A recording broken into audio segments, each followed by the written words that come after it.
Good afternoon, everyone, and welcome to our General Aviation Runway Safety Town Hall. I am Jamal Wilson with the FAA Surveillance Services Office, and I will be your moderator for the two panels that we have coming up today.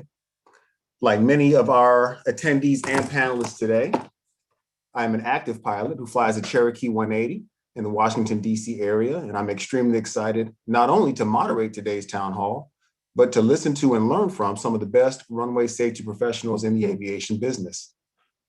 The focus of this town hall is to help pilots reduce the risk of airfield errors and lower the potential for accidents. Our goals are to increase the awareness of key safety practices for general aviation pilots as they operate at familiar and unfamiliar airports, to motivate general aviation pilots to use runway safety best practices to lower the risk of pilot deviations and potential accidents, and to familiarize general aviation pilots with the FAA's From the Flight Deck video series, which is focused on runway safety. To get started, we are going to see a brief clip from two of our From the Flight Deck videos. One of them deals with wrong direction intersection takeoffs, and the other looks at hold short actions. From the Flight Deck is an online series created by the FAA that now includes a GA pilot's eye view of 49 airports in 22 states across the country. It is a great safety tool. Let's watch. Many pilots have accepted or requested an intersection takeoff and then departed in the wrong direction. It can happen to you. Let's review some common causes of the intersection takeoffs in the wrong direction and some best practices to help you avoid them. The risks associated with the wrong direction takeoff are serious. The aircraft could conflict with traffic on approach, traffic holding in position for full-length departure, or with traffic on a different runway altogether, resulting in a near miss or accident. The aircraft could be faced with insufficient runway to get airborne depending on the runway length available from the intersection. The consequences of wrong direction takeoffs are serious. Do not confuse ATC instructions for a turn after departure with the direction of the turn onto the runway. For example, November 4639er Quebec is holding short of runway 32 left at taxiway Alpha 9er. A right turn onto the runway will line him up correctly for a runway 32 left departure. November 4639er Quebec, turn left heading 270, runway 32 left at Alpha 9er, clear for takeoff.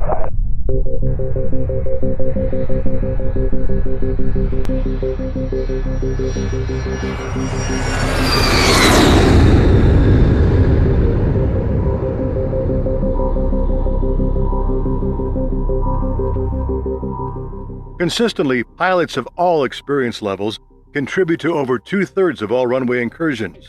There are many incidents where pilots have failed to hold short of a runway after receiving, and in some cases, after correctly reading back hold short instructions from the tower. A specific clearance is required to cross any runway. Pilots have also crossed hold short lines and held short of the white runway edge markings. While the aircraft may not be on the runway itself, it is within the runway safety area intended to protect aircraft taking off or landing on that runway.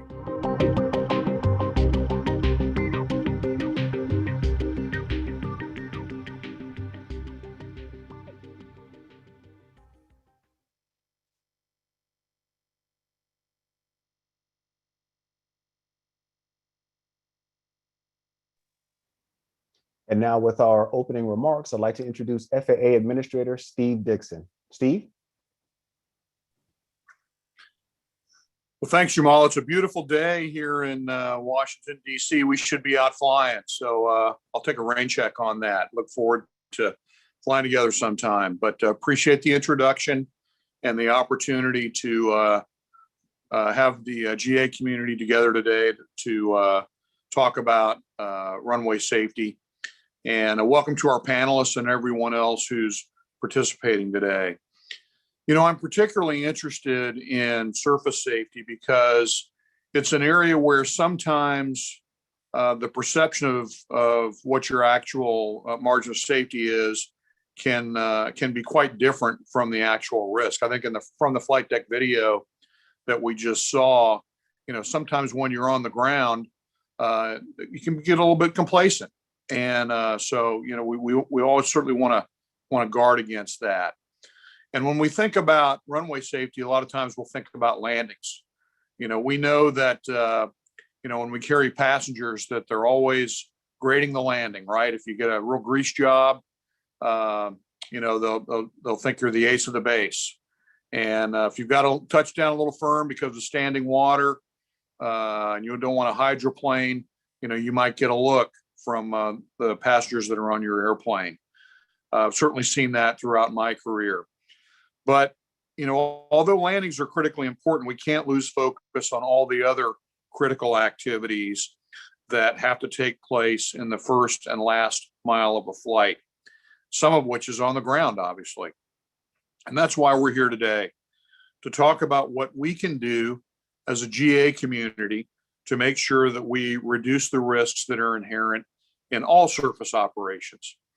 As pilots, we can easily be lulled into a false sense of security at the front end of a flight, between engine start and the hold short lines, and at the end of a flight, from reporting airport in sight to engine shutdown. We can't let our guard down, even though the airplane may not be actually airborne during a portion of the flight. It's still part of the flight.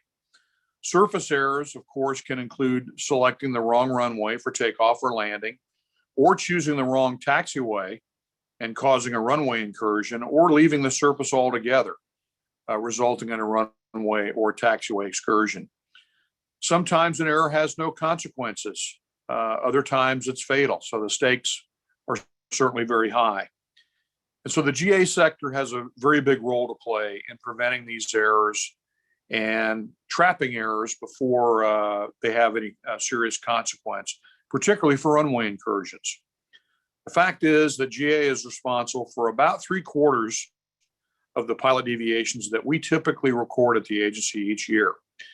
We're a data-driven agency, so keeping an eye on these kinds of trends helps us target where we need to focus our efforts and where we need to make improvements. The FAA has a surface safety metric, or SSM rate, that we use to keep track of trends and surface risks at towered airports. And this risk index is weighted based on the severity of damage and injuries.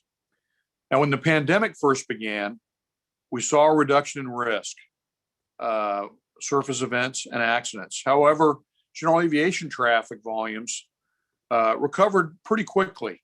And while the weighted risk is below 2019 levels, our runway experts are telling me that we're starting to see an increase in the number of GA runway mishaps, from wrong surface landings to runway incursions and runway excursions. As traffic levels rise through the summer months, which is certainly a good thing, but we simply can't take anything for granted. Safety is always something that we approach with a sense of humility. So now more than ever is the time for all of us to focus on safe operations. You probably heard me say it many times, but I'll say it again. Safety is a journey, not a destination.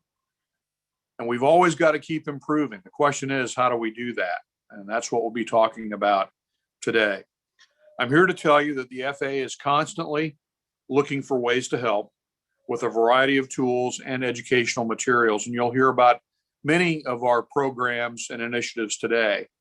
And you've already seen a great example of it from the flight deck videos that we're producing for a growing number of busy GA airports. And, I was actually in a meeting with my counterparts from the other modes of transportation earlier today in the Department of Transportation Executive Safety Council. And it struck me that in aviation, we're actually very fortunate because we do events like this. In the military, we used to call it hangar flying, and where we have a chance to talk about, well, look what happened to me, or look at what I saw, what I experienced when I was out flying the other day, and the opportunity for dialogue and sharing of perspectives and best practices and safety information is something that we cherish in the aviation business. And I think it's something that frankly sets us apart. So the final bit of good news here is that we're holding more and more events exactly like this, where the FAA and the aviation community come together to discuss the issues and get the valuable input from all of our stakeholders.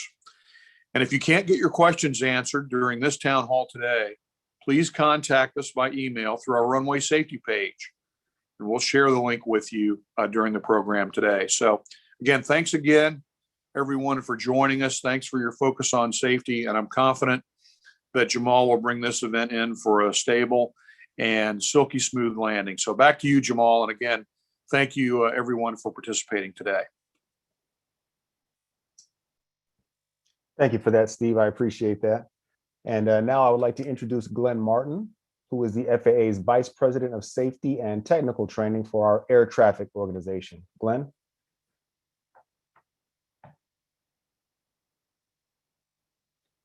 Glenn, I can see you talking. You might want to unmute yourself there. There you go. Is that better? Yes, sir. Got you 5x5. Sorry about that. Thanks, Jamal. And welcome everyone and all of the pilots that are able to join us here for this discussion about an important safety topic. Airfield safety is one of the FAA's highest priorities, and lowering the risk of runway accidents is really a collective effort that encompasses pilots, air traffic controllers, and even airport vehicle drivers. With airport operations expected to increase post-COVID, the FAA is redoubling our efforts to offer guidance, resources, and even expertise in order to preempt any increases in surface errors by general aviation pilots. So today we have two panels that are ready.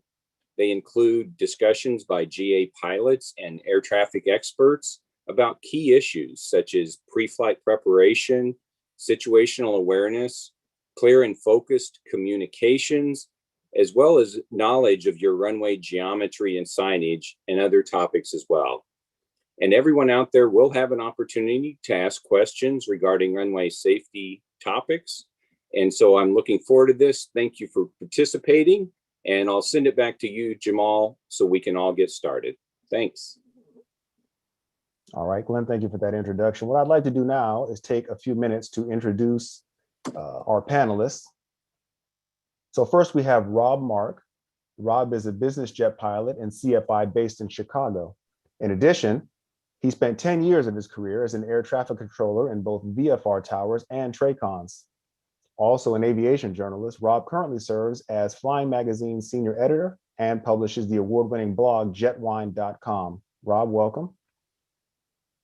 Our next panelist is Veronica Cote, who is an associate professor and the founding chair of the Department of Aviation Science at Bridgewater State University in Massachusetts. She is an air transport pilot, has been flying for nearly 40 years, and has been an instructor for 37 years. She began her flying career as a CFI, corporate pilot, and also flew for the regional airlines in the early days of deregulation in the mid-1980s. She's also a proud member of AOPA, SAFE, NAFI, the 99s, EAA, and Women in Aviation. Welcome to Veronica. And our third panelist is Carl Grunman, who was a retired air traffic controller who worked in numerous FAA facilities, such as the Los Angeles TRACON, the Washington Dulles Tower and TRACON, and FAA headquarters here in Washington, DC. He is also an instrument-rated commercial pilot flying his Cessna C210 in support of the From the Flight Deck video series. So what I would like to do first for our panelists is start off with pre-flight preparation. As everybody knows, a good flight is only as good as your pre-flight. So I'll start off with Veronica. So Veronica, if a pilot is flying to an airport he or she knows well or doesn't know at all, what pre-flight preparation should they make to reduce the risk while they're on the ground? Well, thank you, Jamal. Clearly, the most important thing is to be familiar with your home airport, your destination airport, and any alternates that you may have along your route of flight. So we want to make sure that you download and study carefully your airport diagrams. They're available on the FAA's website, but also on other sites such as AirNav or ForeFlight if you have that in your airplane. The nice thing I like about AirNav is it gives you not just the runway diagram available, but also an aerial picture of what the airport looks like and where it is located on the chart. And when you zoom in a little bit to the Google Earth image of the airport, you will be able to see where the hold short signs are for certain runways. The airport diagram doesn't necessarily put down the runway hold signs. They do certainly show the land and hold short places on the runway. But it's important to look and see, and what I like to do is print out a copy of the airport diagram and just sort of mark them up so I know where the runway hold short sign is. Oftentimes the hold short sign is far from the runway threshold. It can be quite a ways down before the taxiway turns to face the departure direction. So important to be very careful and be very cognizant where it is. And situational awareness also means that we want to avoid distractions while taxiing on the ground. So you tell your passengers that once that airplane starts to move, it's a sterile cockpit.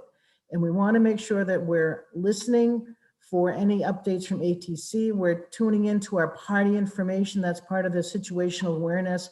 We're all pilots and air traffic controllers trying to tune into the picture of what's going on in time and space around that airport and what other aircraft are moving and who else is coming in for landing and that sort of thing. That's very important to build our picture because we're going to be part of this, 3D, 4D environment. I also like to think about the last mile is the longest mile. Oftentimes we get to our destination, we clear the active and we taxi clear and then it's like, all right, now what? Now where am I gonna go? And knowing where the winds are at your departure and destination airport, you can pre-plan where your anticipated taxi routes are. So if you know the winds are out of the north and you're flying to a destination that has a northerly runway, we want to make sure that, well, when I land the active and I want to go to XYZ FBO, I need to clear to the left or clear to the right. And this would be my anticipated taxi route to where I want to go. And just an aside, it's important when you can let ATC know where you're heading on the field after you land so they can give you appropriate taxiway instructions to where you want to go when you get there. For GA airplanes, especially for light GA, it's very important that you understand what your crosswind capabilities are even before you leave your departure airport. So making sure that you don't exceed your crosswind limitations when you get to your destination. You may have to go to a destination because the wind's picked up and it's going to exceed or come close to your personal minimums for crosswind. We also want to keep that in tune before we even leave the ground at our departure. So I would like to make sure that we pre-flight our winds, pre-flight our anticipated taxiway routes, pre-flight our FBO. I mean, some places may have closed over COVID or moved to a different place in the field. So it wouldn't be a bad idea to pick up the phone and call to make sure that your intended FBO is still actually where you think they are at your destination airport. Also, of course, we're going to check for NOTAMs for any sort of runway construction or closures or short-term, they can park, if it's a busy day or a busy area, they may use some taxiways for parking aircraft. So we want to be well ahead before we even get there. And that's my brief introduction. Thank you for that, Veronica. All good information that I'm sure everybody here will take to heart and be able to use as we move forward, kind of revamping and refreshing GA after post-COVID. Let's move to Rob. Rob, I want to talk to you a little bit about runway geometry and signage. As everybody here is well aware, no two runways or no two airports are the same. How can you tell what would be potential hotspots on an airport? And then a follow-up question, would you have any tips you can offer to our attendees today about signage? Sure. Thanks, Jamal. I think what's really important when you're on the ground at an airport that you don't know, hopefully you have followed Veronica's advice to pre-flight the taxi chart, so at least you know where certain intersections are.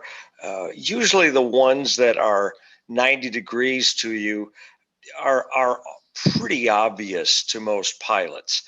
but it's those ones that come at you from those odd angles, say 30 degrees headed one way to intercept you, or sometimes an intersection pops up on you because it only runs one way up to a particular piece of runway, and there's nothing on the other side, and things that you really might not expect. And of course, at night, it's even more difficult if you don't know the airport.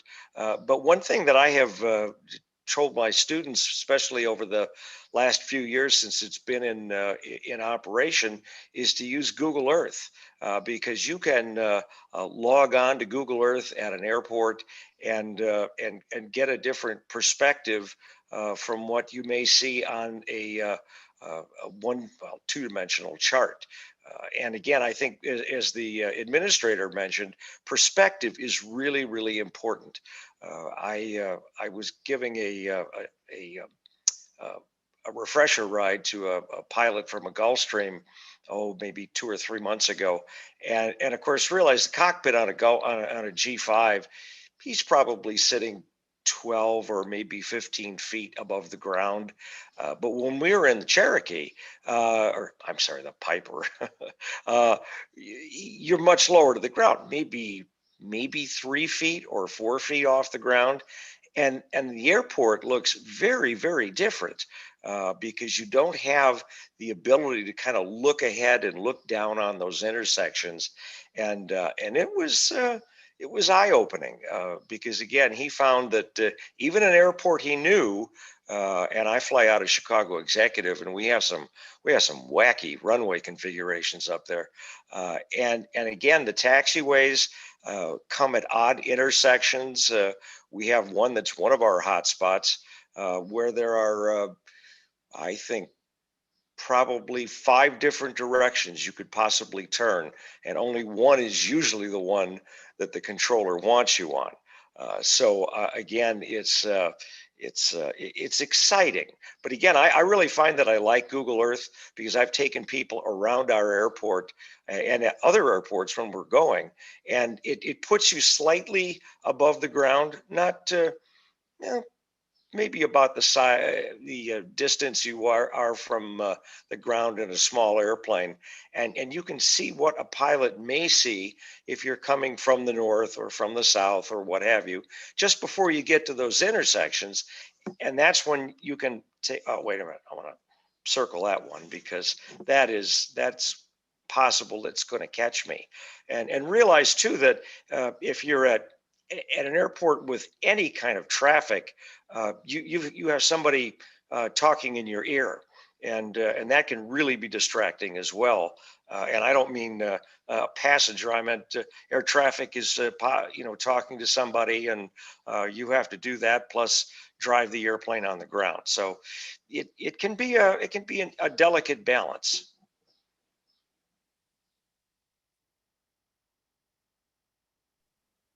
Thank you for that, Rob. You're spot on with the viewpoint from a Cherokee. When I'm sitting in mine, the vantage point when I'm sitting is the exact same as if I was standing on the ramp. There is absolutely no change. Your head is about 6 feet off the ground. So yeah, those visual cues become a lot more difficult to pick up at that height as opposed to, like you said, sitting in a G5 or a taller airplane. So that's definitely good information, and we appreciate it.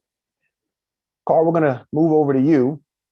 Being that you're both a pilot and an air traffic controller, what insights can you give to the group about pilot controller communications on the ground? Well, how about just communications is a larger subject right now. Let me just talk about that for a second, and we'll move on to that into the whole short areas as well. But when you think about the air traffic control system in the NAS today, it's, as it moves forward, it's comm, nav, and surveillance. And navigation and surveillance have both made big strides in the last several years, especially for the high-end airplane, for the air carrier, for the high-end GA, business jets and stuff like that. But when we get to communications and how we communicate, we still communicate with a two-way radio. A two-way, one person at a time, one person listening, one person transmitting at a time radio. And when you think about the ADS-B information that comes back and forth to the cockpit. That's starting to get GA cockpits.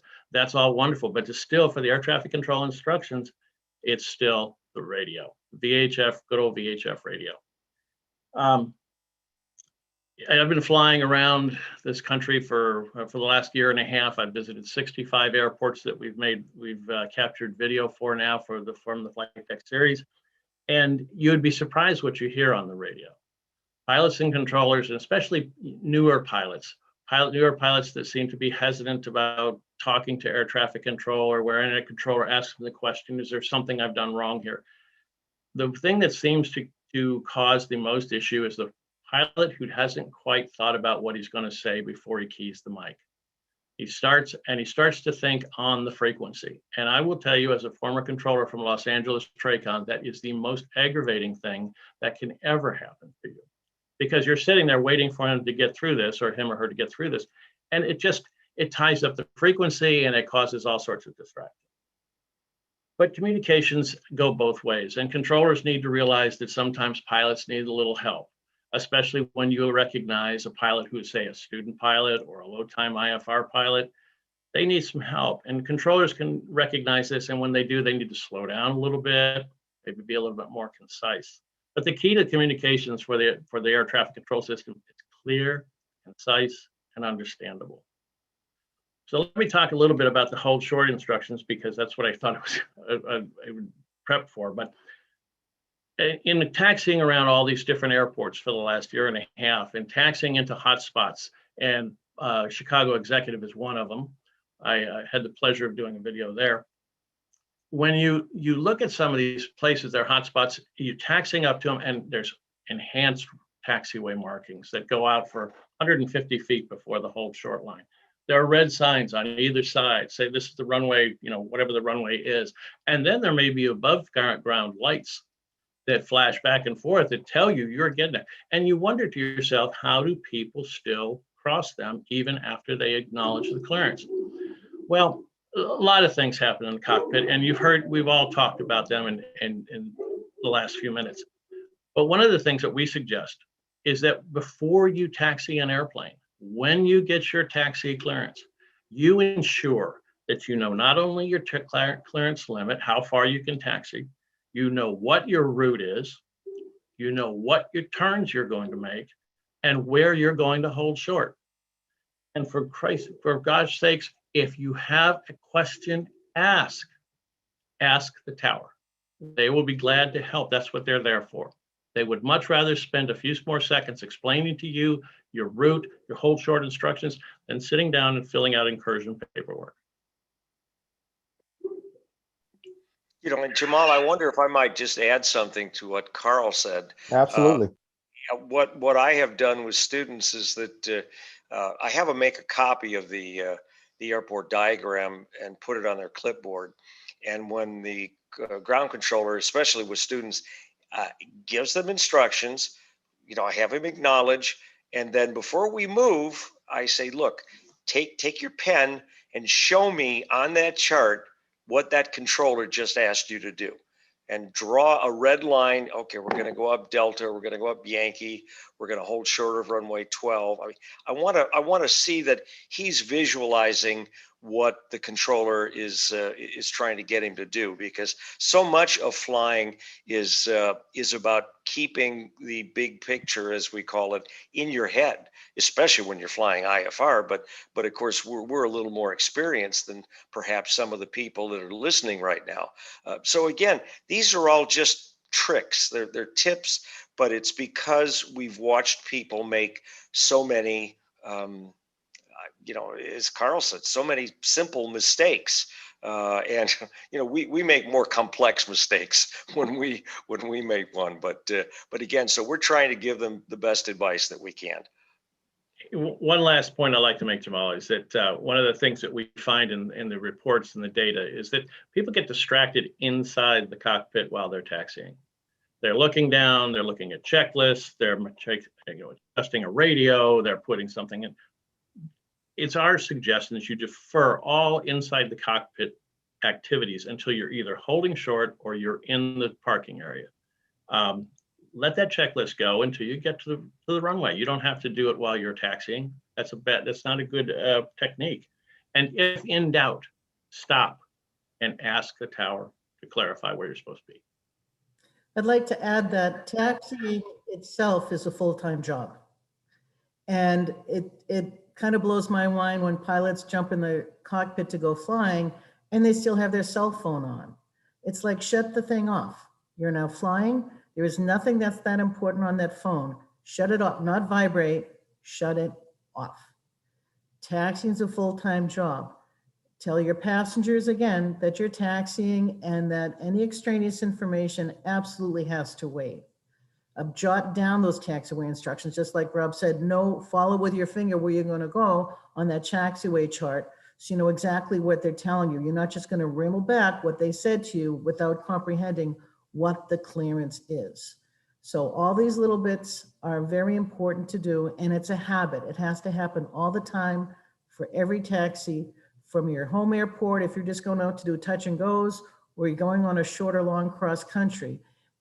Taxiing is a full-time job, anticipating where you are, understanding what ATC wants you to do, and before you rattle back that clearance acceptance, because now, once you accept it, now you have to amend it if you don't really know what it is. So don't just answer willy-nilly. Make sure you understand completely before you accept that clearance.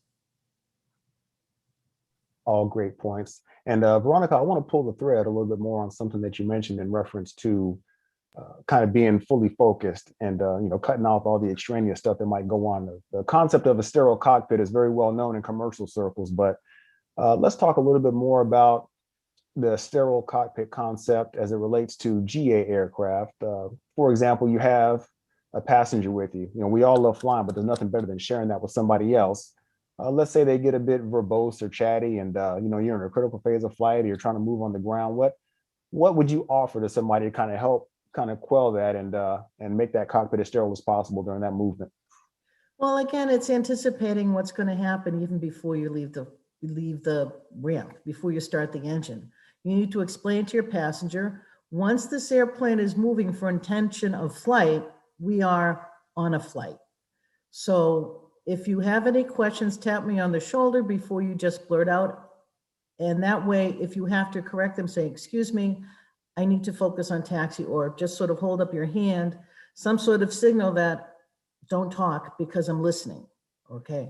And that has to be done at the beginning of the flight before that engine even starts. And of course, people get excited, and as long as you set the stage right there, they shouldn't be offended if you say, listen, not now, later, I'm working.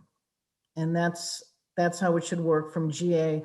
And a funny story, you mentioned that I was flying with a friend who just got his private pilot license, and we're flying around Cape Cod Airport, and I'm just saying, oh, isn't it so beautiful? Look at the lake, look at the ocean. And he's like, shh, I'm in the downwind. And I went, oh, okay, good for you, kid. You shut me up right there. You were absolutely right.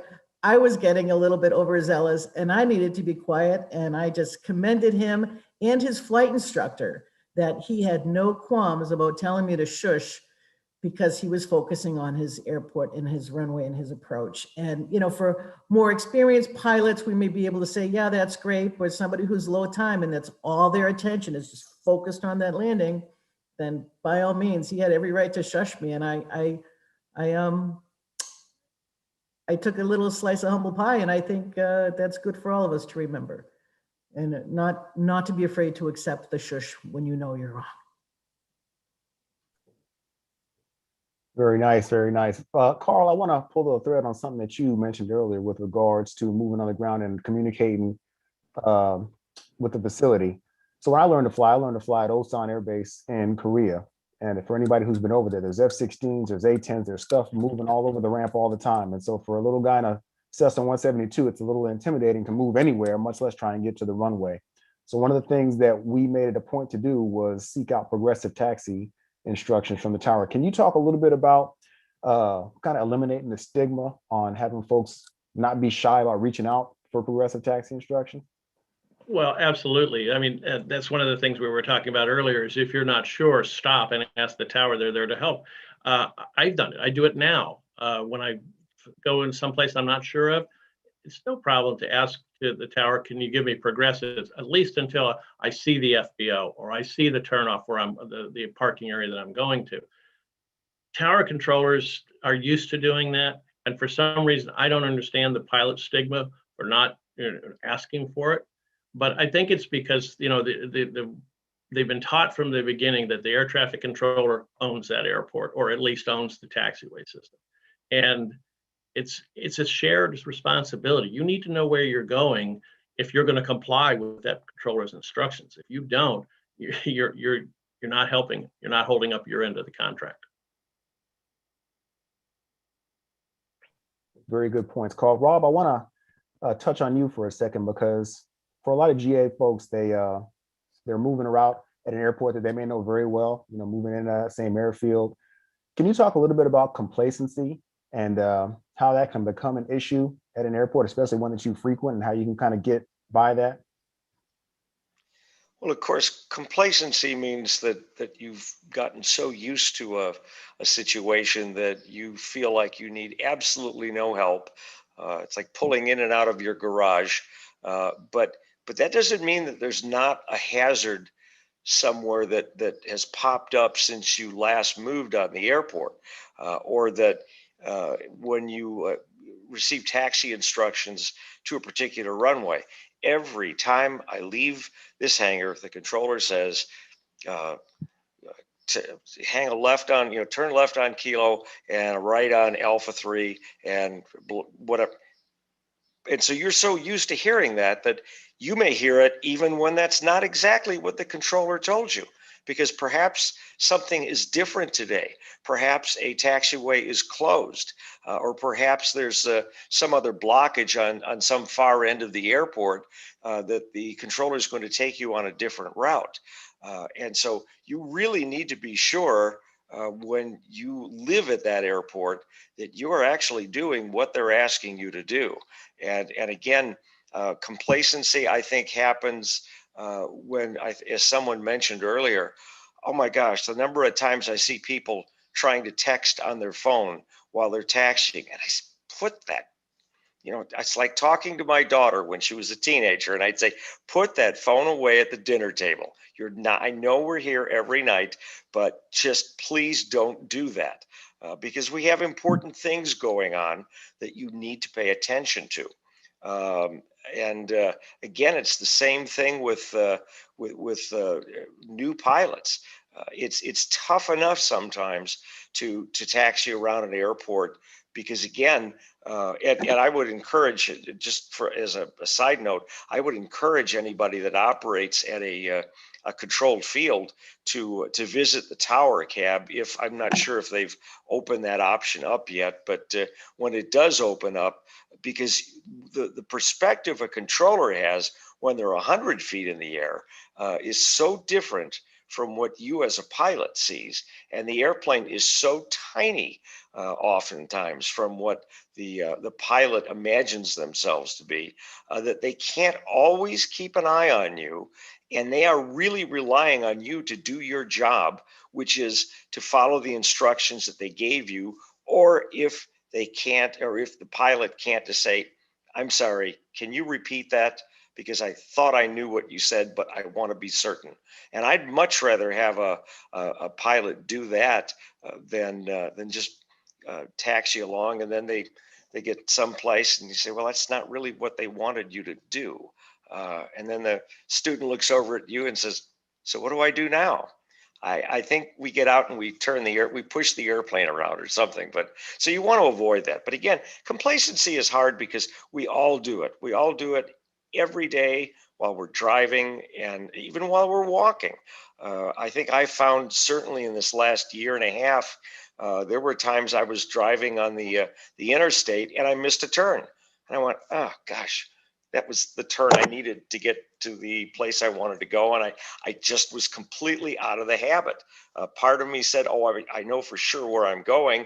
And then my brain and my body said, no, actually you don't. And so that's something we really have to keep an eye on.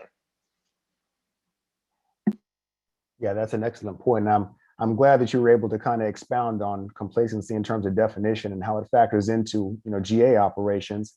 along those same lines, I'd like to propose a question to the group as a whole. And Veronica, I'll start with you. And it basically centers on complacency and how that might affect situational awareness. I'll use myself as an example. I went flying after a fairly substantial period of rain, and the grass at the airport sprung up quite a bit higher than what we would normally see it. And because I didn't necessarily take that into account at the time, I mean, I saw that the grass was a little thick. I didn't think past that. And a family of, I can't tell if it was raccoons or possums, shot out from the grass trying to get across the concrete. And because I might have been awareness and not thought about what might come out of that thicker grass that you would otherwise be able to see, I was able to stop in enough time, but that just reminded me that I got to think past what I'm seeing to what could come out of it. So Veronica, can you give us a little bit about maybe a simple explanation about situational awareness and how that might factor in when people are moving about the airfield? Sure. So situational awareness is trying to be present in space and time with where you are and where you're going and other people that are around you. This is why listening to the radio is so important, to build that 3D picture of who else is around you. And not only that, is being like fully present. There's a lot of talk right now of being, fully present in the moment. Well, we as pilots know we have to do this all the time. So understanding, where's the wind when we're taxiing? Where's our crosswind component going to be? And when we're taxiing downwind on the taxiway, what other, like you said, critters might be around that airport that we may be unaware of, or, the goose with the goslings walking across that little swamp between the runway and the taxiway. Many things like that. So listening to ATC, if you're in an uncontrolled field, then you're listening to your unicom frequency and you're looking around before you get to your airplane, who else is out and about moving around. And in uncontrolled airports especially, we want to make sure that we keep an eye out for other airplanes that are around there that may or may not be broadcasting to us. So looking around at our space above us, left and right of us, anticipating a few minutes ahead, and really listening carefully and understanding where you are in that sequence, in that game, in that beautiful space when you hear everybody talking in this gorgeous ballet of communications of where you are and where you want to go, and understanding that where you are right now in this time. And again, being ahead, anticipating where you're going to be in the next moment. I used to like to tell my students that you have to be so far ahead of the airplane that before you even start the engine, you're already at your destination FBO having a cup of coffee. Just really anticipating where you're going to be, when you're going to be, but not losing sight of what's going on in the present. Like you said, uncontrolled airports, there can be a lot of little critters. On controlled airports, there can be people who have vehicles that may not be paying attention, and we have to pay attention to vehicles on taxiways as well. So that's what I would say the situational awareness is, knowing where you are in space and time in relation to the other people and airplanes and critters around you. Thank you for that, Veronica. Carl, I'd love to hear your thoughts on this, being that you've seen this from both sides of the bike. Anything you'd like to add on that? Well, I can give you two perspectives on it. As a controller, I remember when I had a trainee, when I was an instructor for somebody, we would be sitting there during a session, especially at Los Angeles, and I would look at him and I'd say, okay, where are those airplanes going to be in 5 minutes? You have 15 airplanes on the scope. Where are they going to be in 5 minutes? Is your plan going to work? Is that going to work? Well, that's one perspective. That's the controller's perspective. But as a pilot, I like to keep things as simple as possible in the cockpit at all times, one thing at a time. That helps me maintain that situational awareness that Veronica is talking about. And then I have the time, if I get my tasks in order and I get them complete, when I'm taxiing, that's the one thing I'm doing at a time. I'm looking out the window, seeing where I'm going, listening to the radio, because that's all part of that, and understanding what I'm doing. I'm not thinking about a frequency that I've got to change or something I got to put in the GPS or something. I'm taxiing the airplane and keeping it on the center line and keeping it where I'm supposed to be. Yeah, good points, Carl. Rob, anything you'd like to add before we move on? No, I don't think so. I think when I've heard many good things, I know enough to just sit there and keep quiet. Fair enough. I wanted to give you the option. Also tugging on that same string with complacency, I want to kind of take that and filter it over to the comms aspect, not necessarily at busier aerodromes. I know we did a lot of talking about what happens in Mode C, Vales and Class C airspace as it relates to communicating with facilities. But at non-controlled airports where you're on a CTAF and complacency might have a tendency to rear its head and you don't necessarily comment as you should, or call out your positions, what advice or tactics would you offer to kind of help folks mitigate that complacency and be really active on the radio, on the CTAF, and let people know where you are and what you're doing for the purpose of mitigating any potential accidents? And Carl, I'll start with you on this one, since you, like I said, know it from both sides of the mic. At a non-controlled airport, do it the same every time. You make your calls at the same place. You put your gear down at the same place. You add the flaps at the same place. You turn base at the same place, or you announce base at the same time. Everything is in an order. It goes in order. And that works for me. That's what I do every time I fly into a non-controlled airport. I would like to add that when I approach a non-controlled airport, I tune in the frequency. I listen for a few moments, again, to build the situational awareness picture. Who else is in there? I'm not going to change the frequency and mash the mic and start gabbing right away. You want to listen and see if there's anybody else. And if it's quiet, I always add, when I first approach, any other traffic, please advise. And so if I'm 172, Skyhawk 1234 Charlie entering a left 45 downwind 30 Taunton, any other traffic, please advise. Because there may be somebody who's been there and it's been a quiet afternoon, they're just doing touch and goes and they may only make one call, if they're just talking to nobody. So that way I let them know I'm here, and they may say, oh, all right, Skyhawk, we see you, we're on final, we're doing touch and goes. Okay, very good. I'm inbound for a full stop landing. And that way you communicate so you can tell what the other person, what you're trying to do. Or if you're gonna say, no, I see you, we'll be number 2 in the pattern, touch and go. So you both communicate and you can space each other out in the pattern and keep an eye on each other. So you have clear communications.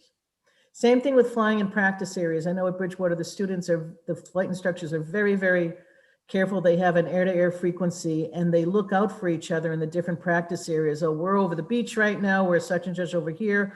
We'll be doing some chandelles or we'll be doing emergency landings. So the flight instructors are always telling each other what they're doing with their students, and the students can pick up and see. And then they say, all right, see over there, that's where that guy's doing. Let's keep an eye out. Let's make sure we stay over here.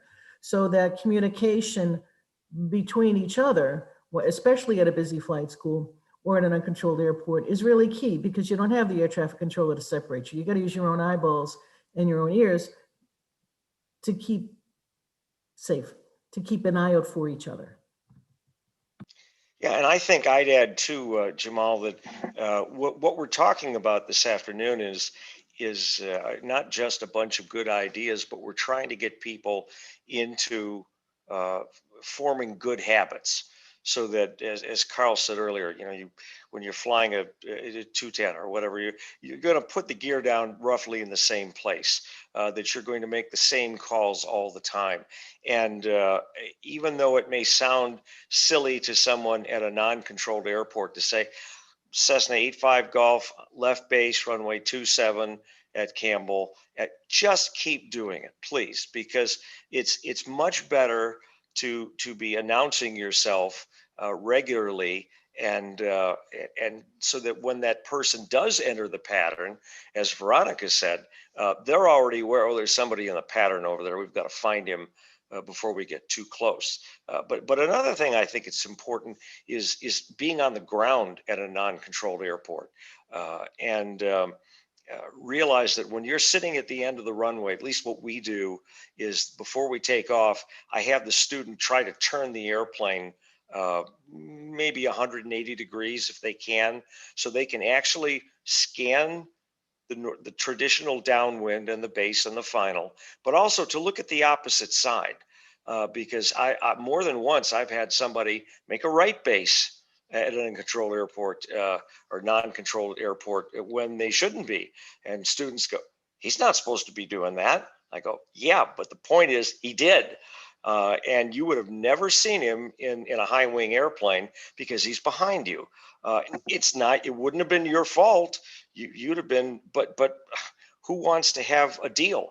I'm sorry, I shouldn't say deal. Carl knows what a deal is, but the non-air traffic people, when there's a mistake, when there's a loss of separation, we call it a deal because it's a big deal. But anyway, I think we also have to try to impress on people at non-controlled fields that just because you are doing it right, and even though maybe the other two people in the pattern are doing things correctly and following the recommended procedures, that doesn't mean there's not going to be some fourth person somewhere that says, well, you know what, I'm going to go straight in. I'm in a 310 and I'm pretty big and I'm pretty fast. And those little guys are going to get out of the way, or heaven forbid, a jet. So you always have to keep your eyes open for the unexpected. And that's why if you form good habits now, those habits will be so ingrained to you that you'll have a few seconds to pay attention, looking for those oddball things that might occur. It just reminds me of one other thing when I think of the Quincy, Illinois runway incursion crash at the intersection. GA airplane that was number 2 for takeoff spoke when they never should have. If you're not ready for takeoff, if you're not number 1 to go, nobody's talking to you if there's somebody ahead of you on a GA airplane. So the person in front of you has the right to enter the runway, has the right to, use that runway when their time has come. And if somebody else is looking for traffic and you're not number 1, they're not talking to you. So you have time to wait and watch.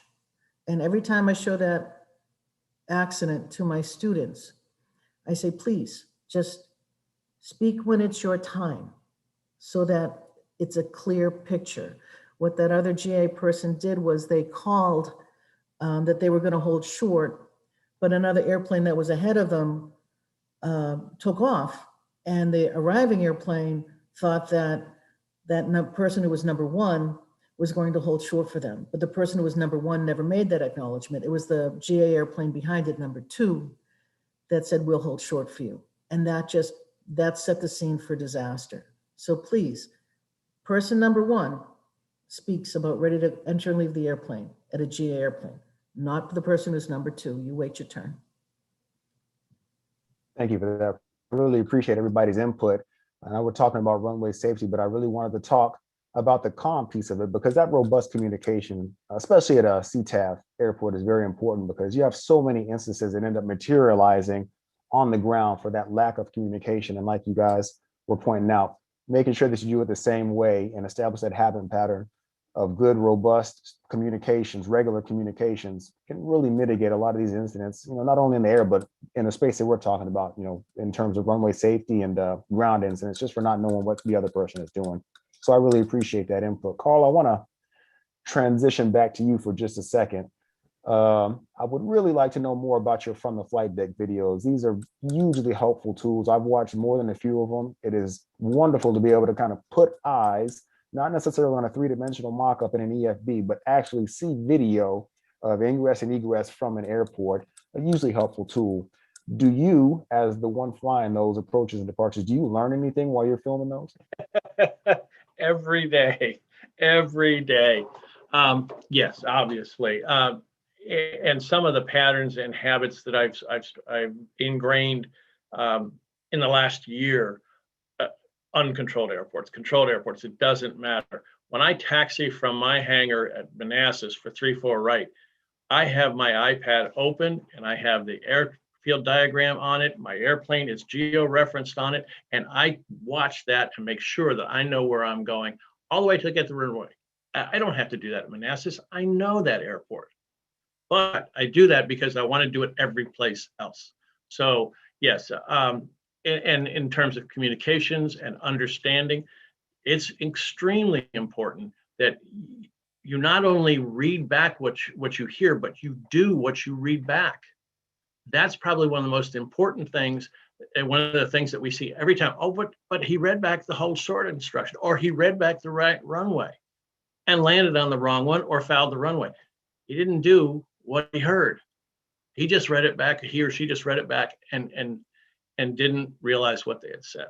I think those are the two biggest things. Just to ingrain your pilot instincts and techniques until they become second nature. Because one of the things you'll recognize is when something's not right or is out of order, it sticks out when you have habits. When you have a routine that you follow and something doesn't go right, you know it immediately. Rob and Veronica, anything you want to add? I know that Carl is the one that's actually doing the videos, but you, as you know, watching the videos, have you seen anything that has really caught your eye or been helpful, or seen things that you know you'd be able to kind of use going forward as you fly? Oh, those videos are fantastic. I use it in my ground schools all the time, my aviation safety class. Since I've discovered them, they're fantastic because, like you were saying earlier, when you see things from the seat of a 172, it certainly looks a heck of a lot different than looking down at that black and white, I call it a cartoon diagram of the ground. It doesn't look like that when you're sitting in the airplane, not by a long shot. And the same thing with using Google Earth is to reference where you are on the ground. And I like AirNav because it has that picture that you can go right through there. And you can put the taxiway hold short lines on that. Those videos are fantastic. The AOPA resources that are available are fantastic. And I urge you VAGA people, everybody out there, to practice them, use them, keep a portfolio. I make my students do this and submit their graduation certificate, so I know that they went through this, and that's a homework assignment, and that they learned something from it. And in my human factors class, I'll do the same thing. I say, well, how would you improve that? How do you think that could be a little bit better? Or how would you, or my flight instructor ground school said, how would you use these resources on FAA.gov or the FAST team or the AOPA? How is best to use these resources to help reinforce what you're doing in ground school? So all these resources are available, and avail yourself to them. And I start with the source material, FAA.gov, AOPA.org. There are several other excellent resources. Use the source material first. Lord knows if you look on YouTube, there'll be thousands of individuals putting up their experiences, which is all well and good, but I want to focus everybody on the source material so they can get all the facts straight right from the get-go. And then and only then, when you're sure of what's going on, then you can seek out. There are other really great YouTube channels out there, tremendously helpful, and so many other very good FBOs. But start at the source to get your basic solid information, and then you can go and find tips and tricks from other FBOs. That would be my recommendation. And I think I would add that, certainly those of us that have been flying for a couple of years, I wish we had all of these resources available to us when we learned to fly, because the only way we learned certain things was that maybe we'd be sitting around a breakfast table on Saturday morning and somebody would say, oh, you know what I did that was really dumb, or turned out to be dumb. And you go, oh, wow. We weren't even smart enough to say, oh, I would never do that. It never even crossed our mind. So there were just so many things that we didn't know. And again, we didn't know what we didn't know. But again, the one thing that I say about the videos, certainly AOPA, EAA, they have some marvelous resources, and FAA does too. But keep an eye on the fact that there are so many videos out there. Anybody can stick a GoPro in their airplane and narrate it and say, here's what you really need to do. But it doesn't make them an expert. It's very much like when I'm writing a story. The quote is great, it's very interesting, but who said it? Who is the source of that information, and what was the context that they gave it to me? Because it can make a tremendous difference. And now, again, there are so many voices out there that it's almost overwhelming to someone that's new. Yeah, that's all great points, and I'm glad we were able to kind of get that out in the open. I want to ask one more question of the group before we transition to the next segment. of the town hall. And it essentially has to do with taxiing in poor weather conditions. I mean, taxiing is taxing, for lack of a better word, enough when you're on the ground and everything is good. But any advice that the panel would like to offer in terms of maneuvering on the ground in poor weather, low visibility, things of that nature? Veronica, I'll start with you and then I'll go around to Rob and Carl. Oh, sure. Taxiing, sometimes IFR, when it's so foggy, you can't see more than one line ahead of you. In an airport you're utterly familiar with, and then you clear the active and you feel like you're on a new planet. That's very important to ask for progressive if you need it, to make ATC very sure that they know where you are and you know where you are on that field, and take your time and go very, very slowly. That's one thing for sure. Taxiing and blowing snow is really pretty distracting when you have the taxiway lights and the snow is whooshing across the windscreen. It can be very disorienting and very easy to taxi off that center line. So your eyeballs need to be glued to that center line and avoid the distraction of the blowing precipitation, the blowing snow, and of course, taxiing at night. Pay very close attention to those runway edge lights and those hold short lights. And again, everything that you'd normally do in the day, at night or in low visibility, slow down. Just slow down and take your time and double check. That would be my guess. And I'm sure you gentlemen can offer some excellent insights from your experiences as well. Yeah, Rob, I'd love to hear from you and then end with Carl, since he's seen it from the controller side, not being able to see an aircraft in low visibility. But Rob, I'll start with you and then I'll end with Carl. Well, I think that one thing we don't want to lose sight of is that a new pilot taxiing at night can be almost as disorienting as low visibility. We're not going to have a private pilot usually taxiing when there's a half mile in fog or something like that. But again, at night, the whole picture changes. And an airport that you thought you knew in the daytime takes on a completely different look with all of the different lights that a student, or I shouldn't say a student, but a newly licensed pilot is going to have to get past. But again, the most important part, I think, taxiing in low visibility or poor visibility is to stop if you don't know exactly where you are. That's why having a geo-referenced airplane on ForeFlight is such a godsend. In the old days, it was tough when you were working in a tower and you couldn't see anybody, and you'd say report, hold short of taxiway Delta and report when you're there, because it was the only way the controller could keep track of where that airplane actually was. And even then, you weren't certain that they were actually where they said they were. And there have been many accidents where the pilot said he thought, I'm at the Delta 3 intersection, and they really weren't. And they just made a mistake.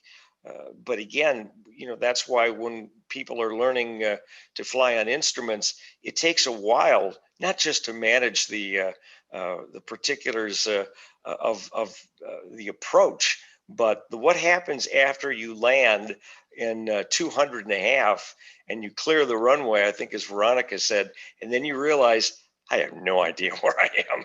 I mean, I know where I'm supposed to be, and I think I'm there. So that means the taxiway should be up here somewhere, and you hope you don't drop a wheel in the dirt or hit a light before you find that place. So again, it's really important to go slowly. And Carl, lastly to you very briefly, controller perspective. Go slow, know where you are, tell the controller when you don't know where you are. And then the two of you can sit down and figure it out. And I've done that before, and it's from both sides, from the controller standpoint, working in a tower. And it's crucial that you know where you are before you move that airplane. Everything else that's been said is there. I just want to add, up here in the north, we have to be really aware of snowbanks and how snowbanks can obscure runway lights. snowbanks after a heavy snow can be piled so high that, and maybe narrower than what you're used to. You know, the big airports can clean it out so it looks just like it would in a summer day, but these smaller uncontrolled airports are going to have icy patches. There's going to be snowball ice bricks kicking around that you can get with your propeller. Or I remember one time a few years ago, taxiing a low wing Piper, they thought they could clear the snowbank, but they didn't. And there was an ice ball, and there was a nice scar at the bottom of the wing as they tried to turn that thing around, and they hit the top of that snowbank. So if you're flying up north or anywhere where there's weather and snow, you know what your challenges are. And so that's more important to, you know, keep that nose wheel on the taxiway center line at all time. But in snow, that doesn't always guarantee it. So be sure that you know, and if you're unsure, you know, it's okay to sort of, you know, depending on your airport, make sure you have the wing clearances, talk to the airport manager or whoever's running the plows around there, and make sure that it's cleared carefully so that you don't find yourself skidding on an icy ramp or hitting a bank with your wing. Yeah, that's great intel, Veronica. I want to thank Rob, Carl, and Veronica. This has been a very, very lively discussion. Outstanding information has been shared, and look forward to continuing this with our FAA colleagues when we circle back for panel number 2. But what we're going to do now is transition, and we have another brief clip from 2 of the FAAs from the flight deck videos. And this is a pilot's view of DeKalb Peachtree Airport in Atlanta and Montgomery Gibbs Executive Airport in San Diego. And after the clip, we will begin our second panel and our Q&A with our attendees. 274 Tango Alpha, Montgomery Tower, straight out departure, approved runway clear left for takeoff. Montgomery Gibbs Executive is a small, primarily business and general aviation-oriented airport. Taxiway Foxtrot earned its hotspot because aircraft were clearing runway 28 right and crossing 28 left without clearance. Recently, improved taxiway signage has had a large positive impact on this. However, the point still needs to be reinforced. You cannot cross any runway without proper clearance from ATC. Not listed as a hotspot, but similar to the previous issues, aircraft rolling out on runway 28 right have sometimes turned onto intersecting runway 523. Once again, a clearance is required to taxi onto any other runway, active or not. Got a left turn out to the north. Upwind traffic's gonna be in the left crosswind just past yonder.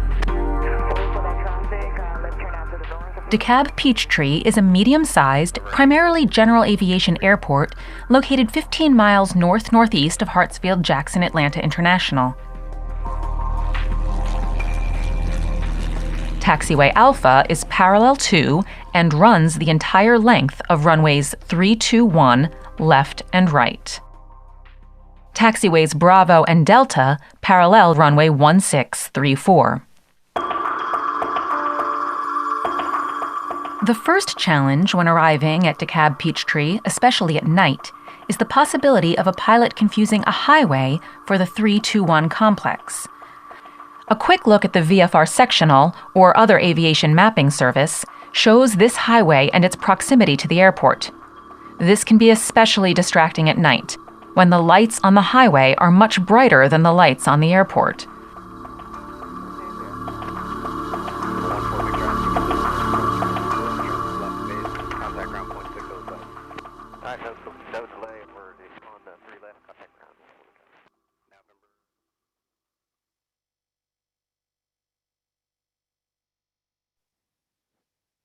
And welcome back, everyone. Joining our panel are 3 FAA officials. We are joined today by Michael Myers, who is the Manager of Airport Engineering within the Office of Airport Safety and Standards. Giovanni DiPiero, who's the Group Manager for Runway Safety from FAA Air Traffic. And Nick Dilatel, Commercial Operations Branch Manager for FAA Flight Standards. So welcome to my FAA colleagues and our new panelists. Most of our time here in this session will be spent answering your questions, but first, I would like to ask our pilot panelists if they want to add anything to our previous discussion. And Nick, I'll start with you. Yeah, thanks, Jamal. Hey, good afternoon, everybody. And I just want to say thanks to the panel, to Carl and Veronica and Rob. Great discussion, and I can't say how much I appreciate it. I think it just goes to highlight the fact that regardless of our experience levels, we all have something to contribute, experiences to share, and lessons to learn. So thanks for that. I'd like to go back to the pre-flight discussion we had.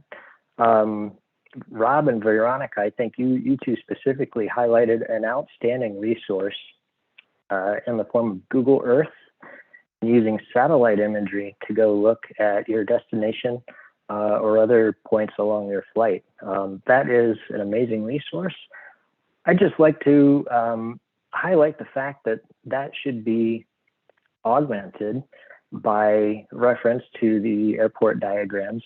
Using them to supplement one another, I think is an outstanding tool. And there's a number of other resources that could play into that process, like the electronic flight bag applications like ForeFlight or JetView. And of course, Carl's from the flight deck videos. I'd like to add that the Flight Standards Service has just released a new advisory circular, AC 9192. That's a pilot's guide to pre-flight planning and pre-flight briefing. One of the things we put in there was from the flight deck videos. So I'd encourage everybody to check that out and add that to your toolkit. Over. Thanks, Nick. Mike, anything to add? Sure, Jamal. Thank you very much. And good afternoon, everyone. It's good to be here. There are a couple of things. It was a great discussion. I enjoyed listening. I always enjoy listening to pilots, being an armchair pilot myself. But there are a couple of things that jumped out at me. And that's the example that you gave, Jamal, when you were talking about the time where you were taxiing and the grass was very high, near the pavement, and then a family of raccoons kind of jumped out at you. I think that was a great example. I want to expand on, and that's the making sure that the airport operator is aware when things happen. So when you see something that isn't right, you witness something, definitely report it. Communication is the key, because the airport operator has a responsibility there of taking care of the airport and making sure that it's a safe environment. I think all of us, including us at the FAA and all stakeholders within the industry, have a responsibility for safety. Obviously, barmen and critters, they like high grass because it enables them to hide from their predators. So if you report that you see a family of barmen, or whether it's squirrels or raccoons or even coyotes, you definitely want to report that to make sure that the airport operator gets out there and cuts the grass, because sometimes they might need people to remind them or to point things out that they're not aware of. And then on the subject of communication with the airport operator, I believe it was Rob Mark that kind of talked about when you're taxiing, you kind of come across odd angles of taxiways.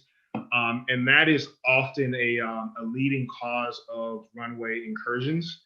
When you have wide geometry, confusing turns, when you come to an intersection with multiple ways you can go as far as taxiing, especially if it's not a right angle or a straight on approach.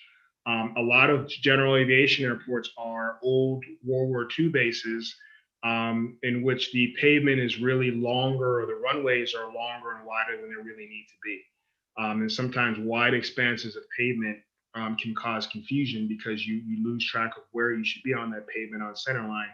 And sometimes it causes the signage to be so far apart from the center line that you can't even see it, especially coming from a small aircraft. So there's some key things just to make sure you're communicating with the airport operator and other key stakeholders to ensure that the airport is a safe environment. Thank you. No, thank you, Mike. That's good information. Giovanni, over to you. Thank you, and good afternoon. Pleasure to be here. So I was really excited to hear the conversation, but really about how from the flight deck and how we've kind of developed these risk mitigations, working really with an enterprise approach with the Office of Airports and Flight Standards to address the surface safety risk in the NAS. I'm sure we talked about hotspots. We were talking about air traffic control and pilot communication. And the one thing that really struck me about that conversation is the courage for the pilots to say, I need help. And that's what I really want to make sure we kind of focus on, is that if you're disoriented, if you're unsure, air traffic is there to help you. That's their job. I mean, that's the focus of, safety in the NAS. So when you get into those situations, ask for progressives. I need to get here. Can you please give me progressives on that airfield? Those are the things that are going to really mitigate that runway incursion. Don't taxi on assumptions. That's when you're going to get in trouble. So that's really, I think we had some really good conversation, and I know we're going to talk about a lot of this stuff. So I'm really excited to get into it. All right, thank you for that, Giovanni. All right, panel, it's that time. Let's answer some questions, shall we? Our first question looks like it comes from Trevor. And I want to make sure I get this right. The text is a little small, so bear with me. I heard of an event where a pilot at a non-towered airport called clear of the runway as he was on the taxiway turnoff before crossing the hold short line, as the pattern was very busy, to provide better flow for other GA aircraft. Is that something that is safe and good to do for traffic flow, or would that create more hazards? That sounds inherently runway safety. So Giovanni, I'm going to pass it to you first and then open it up to the rest of the panel to jump in. Sure. So with the non-tower airports, I think, part of the discussion we were kind of talking about earlier is always to kind of announce where you are. So building that situational awareness with the other pilots on that airfield. So it's incumbent that, I think we said earlier, always make sure you announce, where you are at the same time when you're turning base. I'm turning final. Whether I'm taking the runway for takeoff, I'm clearing the runway at this point.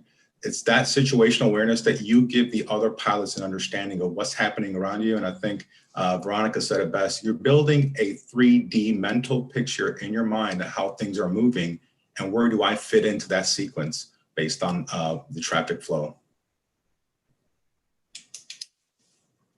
Would anybody like to add anything else to that? I think one of the things that Trevor pointed out was the call was made. So we're getting half of it right in terms of the information being out there, but the person making the call wasn't necessarily at the right spot to make that call. They were still within the runway threshold, not on the right side of the threshold marking. So would anybody like to comment on that aspect of it? Sure, I'd say something. I'm familiar with the situation you're referring to, and again, if I'm flying and I'm say either on base or on final, I am probably looking down the length of the runway, or I should be, not just at the numbers.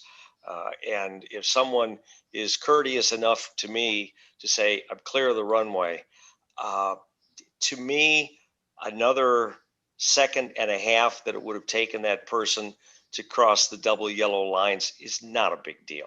I think that's really splitting hairs because they're missing the point, which is, hey, if you're close behind me, because realize that the fellow that made that comment probably couldn't see where the traffic was behind him, and he thought he was doing somebody a favor. And again, to me, you're clear of the runway, or you will be clear in half a second. That's close enough for me. Anticipated separation. Anticipated separation, right. But I'm going to take the opposite tack, because being a tower controller, I will tell you that if I have somebody who has not crossed the hold short line before the other guy crosses the threshold, I've had an incident. I've had a deal. Remember those, Rob? So, yes, I understand the second and a half thing, but pilots, once they say I'm clear of the runway, they tend to relax or slow down or start doing other things. You need to get across that hold short to be clear of the runway safety area. That's what it's there for. And I would encourage pilots to cross those lines before they take anything. I never say I'm clear of the runway until I'm crossing those lines. Well, that's a good point. I think Carl makes a really good point.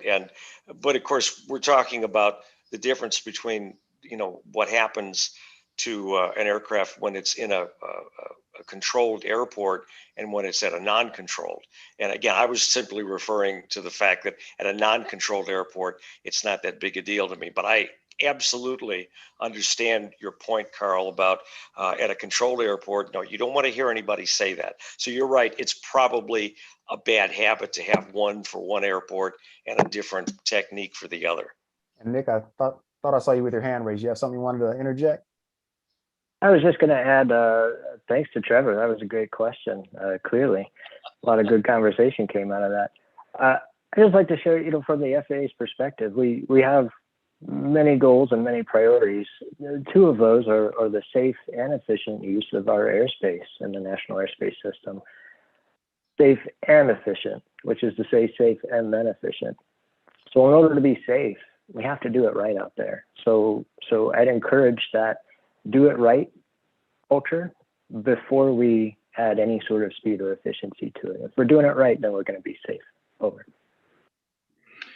Jamal, if there's one thing that I can add, on the subject of non-towered airports, which jumped out at me, is that, so, we all know that the FAA, one of the big pushes that we're trying to make is data, collecting more accurate data so that we can make safe, informed decisions. And that's a big push by our Administrator Dickson. And at non-towered airports, it's hard to get information on incidents such as runway incursions because there's no tower. So again, just to kind of go back to my point on communication, if you commit an error, or if you notice something that just didn't seem right by another pilot, just please don't be afraid to report it. It's not about punishment, it's about correction moving forward. And really the data is only as good as the integrity behind it. So it's good to know if there are incidents going on out there at a non-towered airport, we need as many eyes on it as possible so we can see what's going wrong and we can make the effort to correct it. All right, good information on that first question. I appreciate it, everybody. We do have another one. And the question is, do you recommend a certain distance behind a airliner while taxiing? For example, a Cessna 172 following a 737. Big. Lots of room. Yes. Especially if the airplane in front of you is going to turn. I mean, aside from just not wanting to suck up any of the stuff that's coming out the back and wanting to maintain your distance, can we offer any, I don't want to delve into physics, but wanting to stay behind to prevent any airflow over the wings, especially if they throttle up or anything like that? Perhaps Veronica or... If I can feel the jet blast, I'm too close. Yeah, certainly many 100 feet, 200 feet, as far away as you can get without annoying everybody else on the ground. Again, when they go to make that turn, any little bit of thrust on that 737 is going to be a big wind for you on a Skyhawk. Let's face it, those airplanes can fly at 35 knots, at 40 knots if you have flaps down. So it won't take much jet blast to really rock your world. So stay as far back as you can within reason. And if you feel like you're getting too close, then just see if you can pull off another taxiway and wait until the jet's out of the way and then go on. You don't have to stay in that sequence if you're too close and uncomfortable. Ask ATC to get out of that sequence and fit yourself in when it's appropriate. Any of my FAA colleagues want to add anything? The worst place to be is behind a jet that is stopped, because it's often difficult to judge how far is enough. But as Carl said too, if you can feel the turbulence, you're too close. But especially the problem when the jet is stopped is that in order to get going, they're gonna throttle the engines up, and that is how the airplane will actually break ground to begin moving again. And that is a lot more thrust than they're probably carrying just taxiing. So again, I agree with Veronica. If you look at that airplane, you go, I don't know if I'm too close, I'm too far.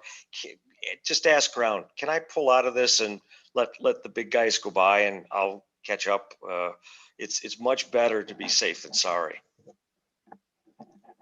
FAA folks, anybody want to add anything? If the answers are good, then just say they're good and we'll press on. That was pretty good. I can only offer my own experience is that if you've been too close, you won't do it again. And that comes with experience. I had a CFI tell me one time, and I found it to be pretty sage experience. Double the wingspan of the aircraft in front of you, and that's a good starting point. Over. I'll add, I think the pilot in command, if you're looking for a defined distance, that's going to be really up to your comfort level as a pilot, but also the aircraft type you're in. I'm pretty sure a Piper Cub will probably want to maintain even more distance, behind a 737 than even a 172 because of their weight and the type of, being a tail dragger. So I just say make sure you maintain a safe enough distance, and also keep in mind also what type of aircraft it is. Are they an aircraft with engines over the wings that are going to be much lower to the ground? You get a direct blast, or a higher, CRJs that are a very different angle of where those engines are on the aircraft.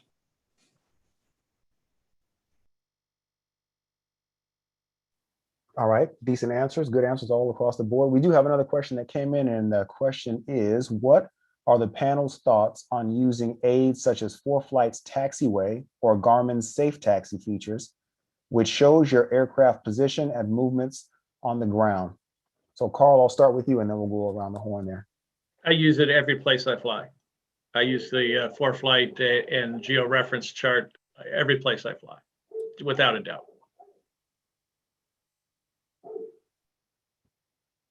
Anybody else? Rob, Veronica?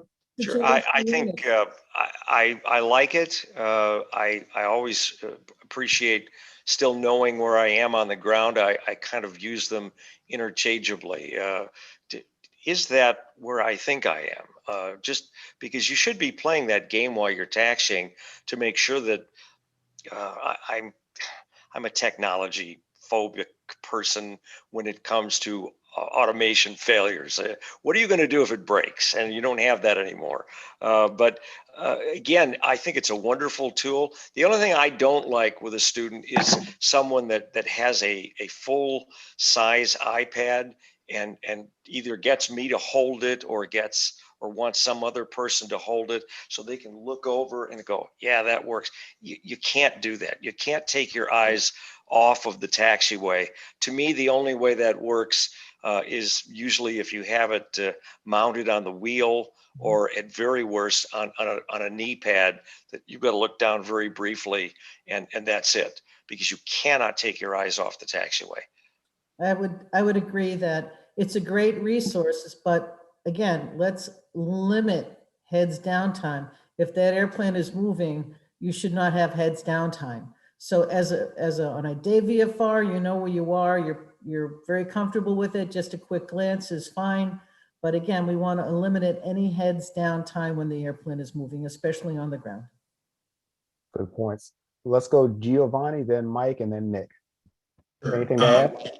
Yeah, I do. I think Veronica brings up a really good point, heads down time. So it's the same thing with air traffic that has surface surveillance in the tower. What you're doing there is confirming your out the window view with what you're seeing on that display. And that's the important part that we always kind of stress is the out the window view is what's going on, but just confirm it. Does everything match up? If it is, look back out the window, look at that final, look at that runway, look at that departure corridor. That's really what we stress. And I think that's a good point, that technology is great, but also it could also be a huge distraction. So you have to learn how to use it and kind of really balance it out.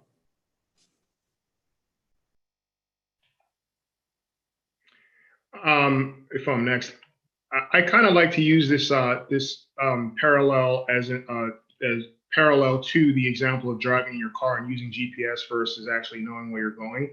I think it's important to study the airport diagram. There's so many tools out there that you can study to get yourself familiar with the airport. The more tools, the better. I do agree with that. But it's also important to know, I think if you've flown in and out of an airport enough, you should be familiar with it. Sometimes, just like when you're driving in a car, if you get too used to using your GPS, you do kind of lose sight of actually getting yourself acclimated with the surroundings because you're so focused on relying on your GPS. So I think the same would apply to a pilot in an airport environment. Just know where you are, because if you can't rely on it for whatever reason, you have your eyes, you know where to taxi, you know where to go, assuming good visual conditions. And I think again that would most certainly minimize heads down time.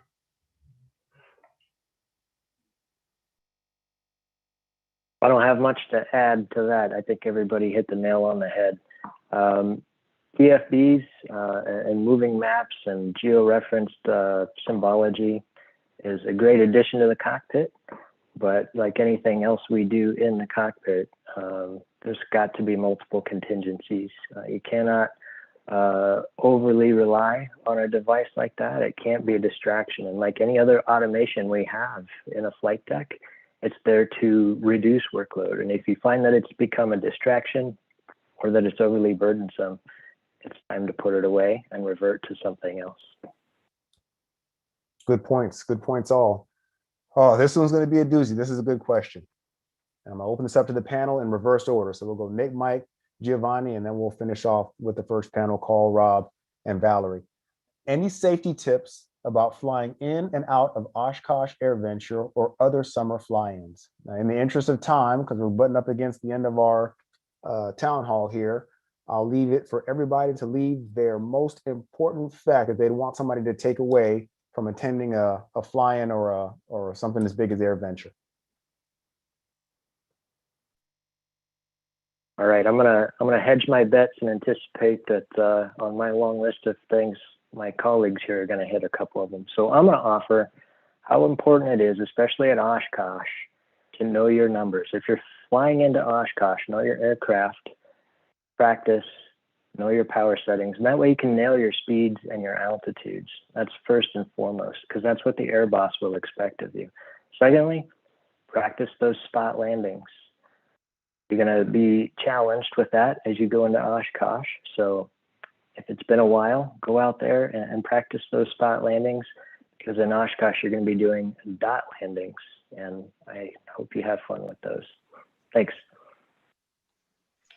I'd say have an extra set of eyes in the cockpit if you can. I mean, and maybe even two people, because there are just so many airplanes moving in so many directions. It can be challenging the first time trying to do it by yourself.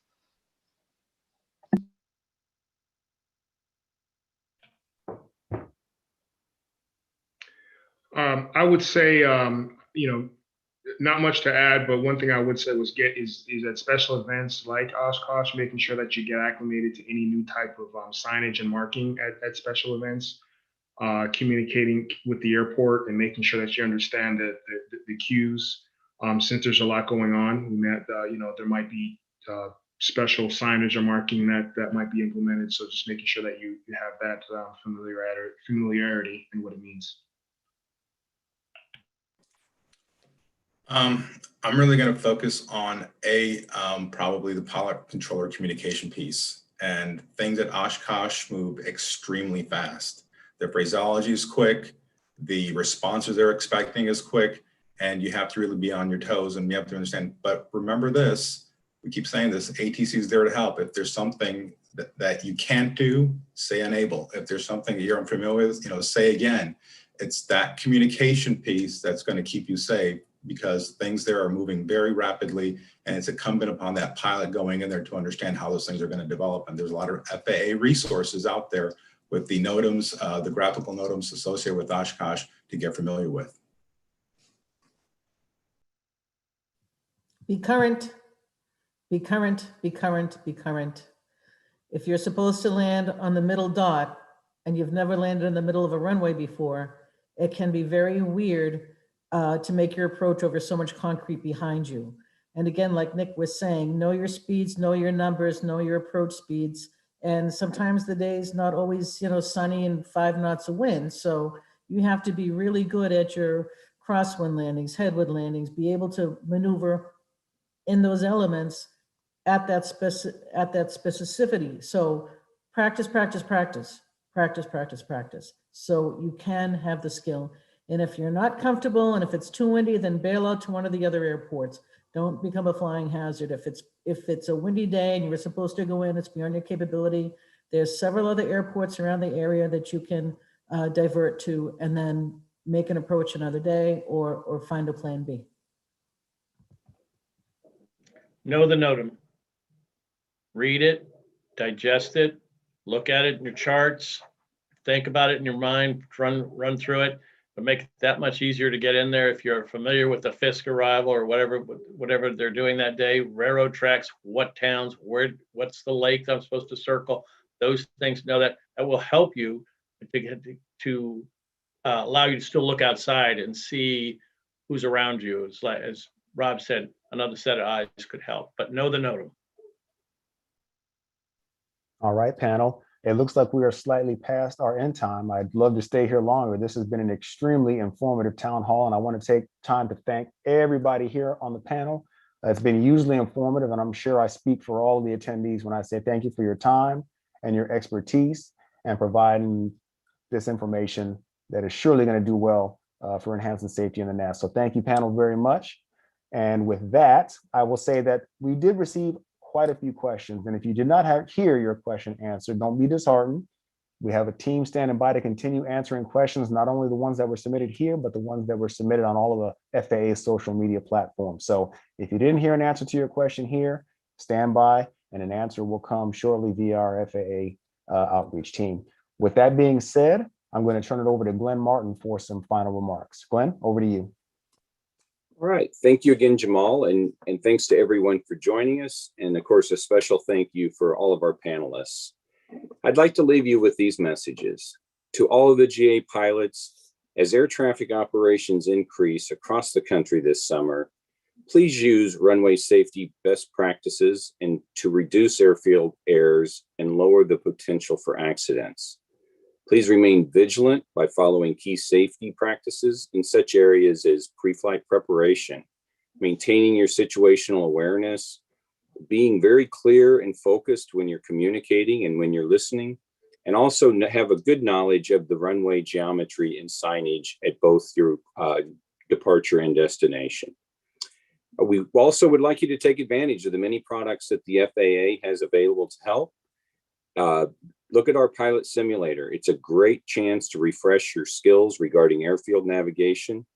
We ask you to reach out and contact your flight standards district office and ask them about their flight safety team, which exists to assist general aviation pilots. And if possible, participate in the runway safety action team meetings that will be hosted by your local air traffic control facilities. And finally, the FAA's From the Flight Deck video series is an excellent pre-flight preparation tool for all general aviation pilots. And you can look for that on our website or on YouTube as well. Just like to thank everyone for spending the afternoon with us, and we wish you a very happy and safe summer. Thanks.